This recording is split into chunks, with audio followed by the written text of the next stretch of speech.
Good Vach. Welcome to the Torah Delights podcast. I do normally record it on Thursday, but as this week in Mitzvah Hashem I will be in Eretz Yisrael and it will only coming back in Mitzvah Hashem Thursday night. It's going to be a bit hard for me to record it and to upload it, so I've decided to do it Motzei Shabbos. So ready for this week's Sedra. We've already learned part of the parsha in Shabbos Mincha, so we can proceed with Parshas Vayishlach. Thank you as always for listening in. It's much appreciated. The feedback I get from people who listen in, it's much appreciated.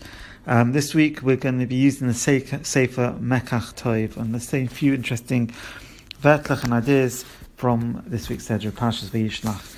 So we have the famous Rashi on this week's Sedra. Yaakov sends Malachim and he tells and he meets Esav after many years not having seen him. He wants to appease him, he wants to give him presents, and he says to him in Lovan Gati, famous Rashi, in Lovan Gati v'tariag mitzvahs shemati. That's Rashi. So we bring the vort from the Heilige Kedushas Levi, the Heilige Bedichva, Zechus Yokan Aleine, and Makshim l'shem ma hodia zois le'esav. He asks, why did Yaakov bother telling this to Esav? Ma lo le'esav im Yaakov shomes the Torah. What did Esav care if Yaakov kept the Torah or not? Pirish Bezeh, and he explains, Ovi Moiri Rebbe Zal, the Rashi maybe Shomar Love, he leads Shaykhama, so what's he saying to him? He's coming and he's saying, Esav, don't be angry with me. You thought I stole the brachas and that's why you angered me, and I got all this schar, and I got all the brachas, and you should know that the brachas weren't makoyim. You don't need to be jealous of me. And he explains why? The brachas were metalashma from the Jew and the heaven mishmana of part of the land, and he says here, look what I've got shovachamai. I'm bringing to you for you shovachamai. They're not from Shema and not from the fat of the earth. However, Esav Kataina he says, no, Yaakov, you're not telling the truth. The brachas weren't makoyim. And why? And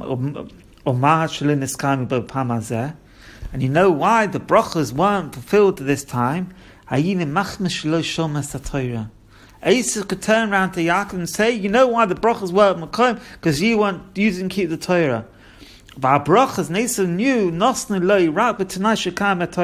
Esav knew that how does brachas come? The brachas come from keeping the Torah. Rashi, Rashi says over there, when a person Chas Shalom is over on the Torah, lo is coming brachas biyodim, then he won't see the brachas. Keep the Torah, you will get the brachas. Al zeh shalach leYaakov loima. And on this time of Esav, that maybe the reason why Yaakov should have got the brachas and had stolen the brachas, but they weren't makoyim because he didn't keep the mitzvahs. And on this, Yaakov turns around and he says, no, you Esav, you're wrong. If you're going to tie it, the brachas weren't Makoyim and me, because I was undeserving of them. Tariag mitzvah shemati. The reason why the brachas weren't, you don't have to worry about them, was not because of the fact I didn't keep the Torah, because the Tariag mitzvah shemati, I kept Tariag mitzvahs, all the mitzvahs in the Torah. And nonetheless, the brachas weren't makoyim. You don't need to worry about the brachas being makoyim and be jealous of me and be annoyed with me and want to kill me. Because they weren't fulfilled on me. He brings down, that's from the Kedushas Levi, he brings down another vort from the Semach David and this Rashi as well. Rashi, Tariag mitzvah shmati. So he says, I didn't keep the Tariag mitzvahs. And she asks a Pasha Kasha, Hey Chiyucha L'Kaim is called Tariag mitzvahs. How could you have said I kept all the Tariag mitzvahs? So Halo Yeshn Kama mitzvahs, it's like Ba'aretz. There's many mitzvahs which you can't physically keep. There's some which are Tola Ba'aretz, some of different people, males, ladies, Kaina, Levim, Yesh Lomit. So how could you even say I kept all the mitzvahs? Famous Kasha. So it brings the Heilige Bashem. And it's an Indian on Motzei Shabbos to bring from the Bashem. The Tzaddikim say stories from Bashem Tov, certain Torahs from the Bashem Tov. It's a big schus for Panosah, for Gezum, for all many good things. So he brings down from the Hedek of Hashem, HaKadosh, Hashem Tov, HaKadosh, Chayapam, Achos, Beis Akim. He brings down a story that the Baal Shem Tov was once in the house of the Goy, because when he went out, he says, Ich bin so zufrieden, I'm very happy. Why? In 1 minute, I managed to fulfill the whole Torah. How was that? It's forbidden to think about Torah in a dirty place, but avoid the when there's avoid the around. And the reward for someone keeping his machshava, and he doesn't think of any Torah in such a place, the reward is is like you fulfill the whole Torah. And behold, we know the base Lava was full of idols. And it comes out the Yaakovinu when he was in the house, the he had to guard his thoughts. And he had to guard himself from thinking any divrei Torah. And doing this, keeping his machshavas in check, and thinking about Torah in such a place, the reward is that he's makom the whole Torah, and that's why he says was there, and that's why he said Lovon Gati Aladays Harig Mitzvah Shemati. I kept the Torah mitzvah. Pesha Shemati Machshavti means I was shayim my machshava. I kept my thoughts. I'm a nutz b'divrei Torah for thinking divrei Torah in a bloody place of avodah zarah, and therefore it's considered to me like I've kept the Tarek mitzvahs. Maybe not physically kept them, but his B'shat Semach David brings down is that he kept them because of this reward of this mitzvah of not this mitzvah of not thinking Torah in such a place. I want to say one more beautiful idea.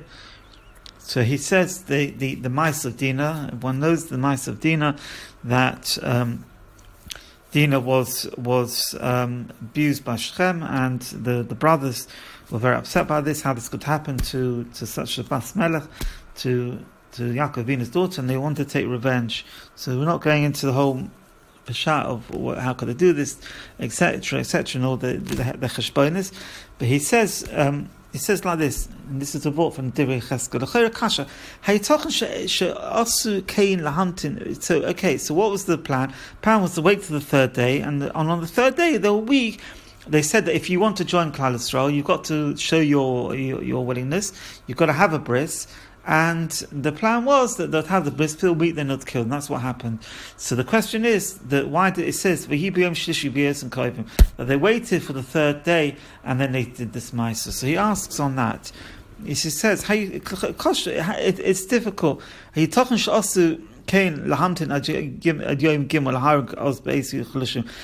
make sense that the Bnei Yaakov would wait the dafka for the third day when they were weak. Why? It appears like it's an aram. It's tricking them. It's like it's not being honest with them. Because they did it in good faith. They did it in good faith. They wanted to join Klal Yisrael. That's what it took. Bnei Yaakov seemed to have taken it as an aroma, as a trickery. And he answered this: if Bnei Yaakov held that Bnei Shechem were chayav misa, they should have fought them against on the first day and not done any sheker. They should have killed them straight away. V'nira de'ein kan aroma kalal. Bnei Yaakov hisnu be'emes sheboim Bnei Shechem yimolu atzmon. So he says, pshat is, it comes out, it appears that there isn't any aroma, any trickery going on. Bnei Yaakov, hisnu be'emes shebeim Bnei Shechem yimolu atzmon. They made it tonight that if the Bnei Shechem, they thought in their minds, Bnei Shechem would keep the conditions, and they would fear and fitzach, and they would behave and would do all the protim, and they had to keep all the mitzvahs. Then they would have accepted them. However, the Shvatim wanted the test in Kavanos Anshe Shechem be'emes lios am echad. what was the real intention of Bnei Shechem? Was it for them to be an Am Echad and join with Klal Yisrael? And this was the test. In Bnei Shechem, if Bnei Shechem would have their bris b'rotzen tov with goodwill, b'leiv shalom with simcha, and b'leiv shalom with complete heart, and with simcha, v'lo ya'ala al libum charot adov, and they wouldn't have any charot, any regret about doing this. That would be the song. Then they would fully be prepared to give Dina as a for Shechem for a wife. If they would be charota and have regret on that the pain of the mila, and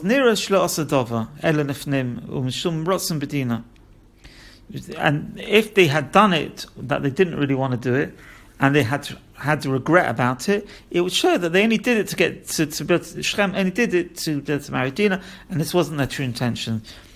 And that would have proven that they didn't had any intention of keeping all the laws and all the mitzvahs. And then that would have been a test. What was their kavanah? Did they have charata on that? This is the vort. This is what the pasuk said. He came on the third day, when they were in pain. Pirish, what does it mean? Ka'evim shahaya mischaratnim al shenemoili. They had charata that they had done this bris milah. Why? Because someone who has regret against something, nikra koyev, someone who's in pain. Oz v'yovay ala'ir batach. L'hadei issa came b'sefer Yosha shahoy mischratnin aladova. Since it said, that's what the pasuk is saying, that they used national koyev, they were mischaret, that they regretted doing it. Since they regretted doing it, their intentions weren't pure and honest, and therefore Bnei Yaakov they failed the test, and then Bnei Yaakov had the rishus to kill them. I wish you a wonderful week and a good vach, and you should have a wonderful week. And Mitzvah Shem, when I come back, we'll do the next Sedra. Thank you very much. As always, please pass on to your friends, and if you've got any comments, I'd love to hear them. I think it's torah.podcast@gmail.com. Gavach, thank you.